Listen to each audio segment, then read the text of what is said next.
What's up, y'all? So, um, I'm making this video for a few different reasons. Number one, I'm a veteran. I've been in the military for 19, well, I've been in the Army for 19 years, I should say. And I'm looking to transition into a new career path. And I've chose has always been on my mind. I've given some thought. Um, Working for this CBP. Um, Customs and Border Patrol protections officer. So uh, I find the organization interesting for a few different reasons. Number one, it kind of resonates with my soul and my ability to continue on providing service to my country. And it closely replicates, and there's so many similarities and parallels between um, the CBP and the Army. So uh, and I'm still young. I still got a lot of juice left. Uh, but I just want to use that juice for in a different way. So, um, for those who don't know, Customs and Border Patrol, Customs and Border Patrol Protection Officer is a government job. So, if you are interested in this line of work, and I'm speaking not only for those who have never been served in the military, but in particular the veterans, there are jobs out there for you. There's things that's out there for you that speaks to you specifically, and I urge you to go on USA Jobs and explore these opportunities. So let's get into it. So I mean, first and foremost, I did apply for the job on USA Jobs, uh, but I applied to the VRA announcement, being I'm a veteran. So for you veterans out there, or not even veterans, but anybody who's been has some type of law enforcement background, if you see a USA Jobs announcement for GS9, Customs and Border Customs and Border Protection Officer. If you see a GS9 position, please don't be afraid to apply for that position, because if you got a law enforcement background, that you qualify. Bottom line, you qualify. So, um, in this case, in this circumstance, there was a VRA Customs and Border Patrol position, Border Protection Officer position that was in particular for veterans. So, as I mentioned, I've been in the military for about 19 years or so. I'm a military police officer, as well as I have expertise in motor transportation and cargo handling and so on and such. So, um, found this announcement, and I tell you this, I mean, the announcement didn't even close, and I have been notified by email that, hey, um, if you're still interested in this position, you're tentatively selected. Go ahead and um, submit your, I believe it's what 306. Basically, just capturing all your military service time that you've been in, and I had to complete a questionnaire. So immediately when I was contacted, this email start flowing in.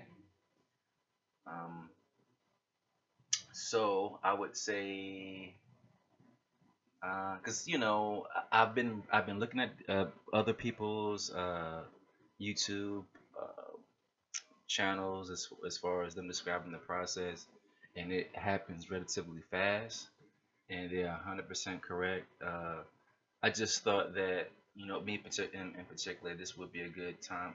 Just speaking to, and I'm not trying to exclude anybody, but I'm really kind of speaking specifically towards Army or military veterans and so on and such, because we don't know about these jobs announcements, and we don't know that, hey, if you got a law enforcement background, you could potentially qualify for a GS9 position and working for this agency.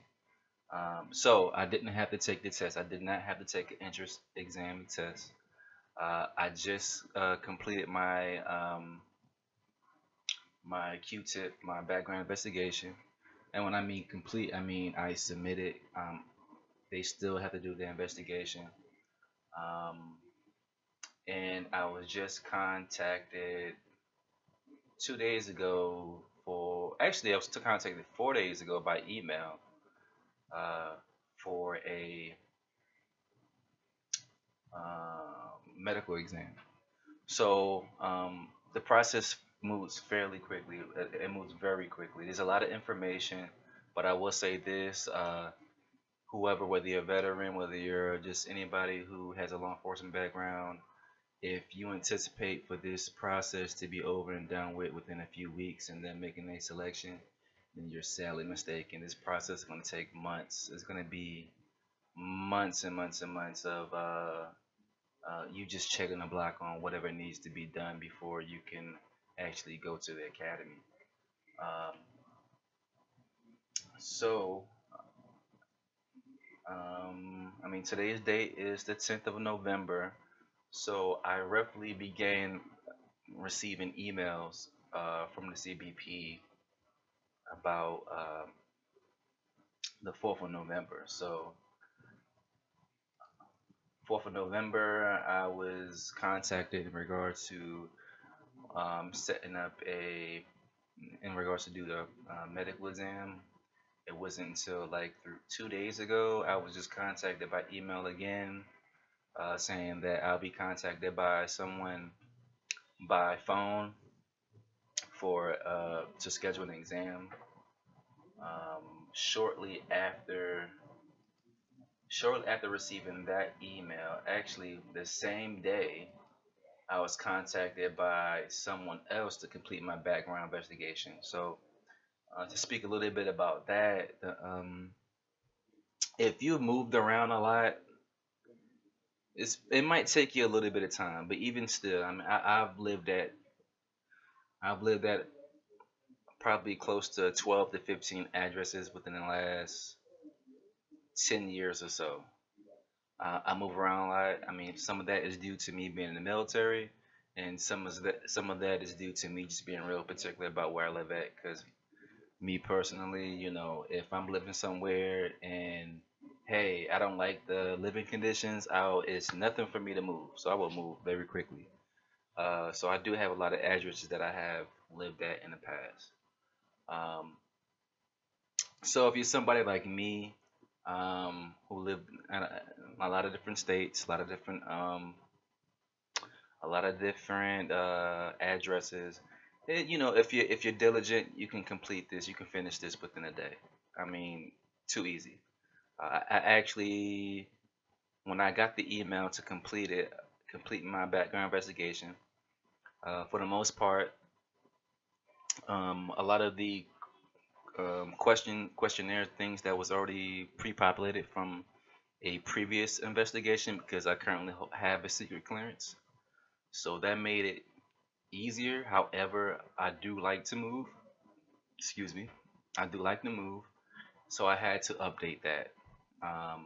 Also, the security managers at the CBP are they appear to be very thorough. Speaking as a security manager myself on the military side, they really took the time to match up my employment history, time and dates, as well as my resident history. So if my residence wasn't matching up with my employment history, then they had questions, and that's pretty good because I mean, in that regard, because they're really taking the time to match up a lot of this information that you provide. Where I work for other government entities as well, and they didn't do that. So kudos to them, but it's just more work for us to really, really pay attention to what we're putting down and the information that we're providing. So I haven't completed I believe it's the physical fitness test. Granted, yes, I've been in the military for 19 years, and you would imagine that I'm just super duper fit. Totally not the case. I'm still, I'm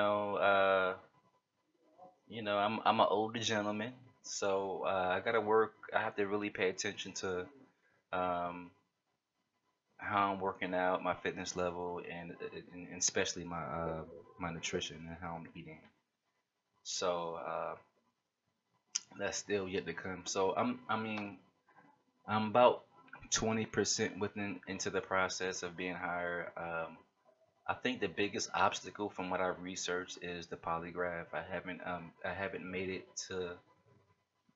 Actually, I'm nowhere near that. From my understanding, a polygraph will not be scheduled until I finish the medical exam. Once the medical exam is done, then I would imagine that they will look to schedule a polygraph in the near future. So praying and hoping that everything goes well with that, because these polygraphs can be a little bit tricky. And I would tell you this, it would hurt my feelings. It would absolutely destroy me if I go take this polygraph and then for whatever reason the polygraph might show, hey, or let's just say I just failed the polygraph altogether, because I've seen videos of people failing these polygraphs. It would destroy me to have served uh, 19, 20 years in the United States Army, and in my opinion, served this country very well. Deployed, been involved in numerous campaigns. For somebody to tell me that I can't join the border, I can't be a CBP officer because of this polygraph, that would destroy me. I would be hurt. I probably would cry. Because, after all, it is a machine that's telling you whether you're qualified or not. And that's what kind of doesn't sit well with my spirit. However, this is part of the hiring process. And I'm willing to, you know, uh, go through this process to start another career path. And It's exciting, but it's kind of like nerve wracking at the same time, because again, I am closing the book on one. I am concluding um, my army career, and I'm looking to start a new one. So I really believe in both organizations, and I'm excited. I just I don't like to fail. I don't want to feel like if this doesn't work out that um, like my goals and my ambitions are over. So, but this is something that's been in my mind. I've been thinking about it for quite some time, and I'm just looking forward to it. I'm looking forward to it, and I'm looking forward to sharing my journey. Again, this is some kind of my this is my first video. Obviously, uh, I would imagine there'll be more to follow, and I just plan on just sharing, whatever's going on with this career path, because these videos have been helping. Um, well, previous videos that I've seen from other people have given me a lot of insight. So I want to contribute to that platform as far as providing information and what to expect and how to kind of move and groove as you pursue this journey. So definitely not here for clout. Definitely not here to get viewers and whatnot. I'm just here to put out the information, uh, just as it was put out to me, so I can be an aid for someone else. But anyway, I'll tell you how the medical exam go. But as of right now, this video is just scratching the surface as far as what I've been through so far, and what you might have to expect if you are currently in this process. So, from my understanding, this whole hiring phase is it takes time, but the whole thing that's been, from what I've been researching on YouTube, that's been knocking everybody down is the polygraph. Yeah. So, you know, let you guys know how that go. And I actually haven't did the structured interview. I'm not. To be honest, not to be cocky, but I'm really not worried about a structured interview. It's this polygraph, and that's the main thing. The polygraph.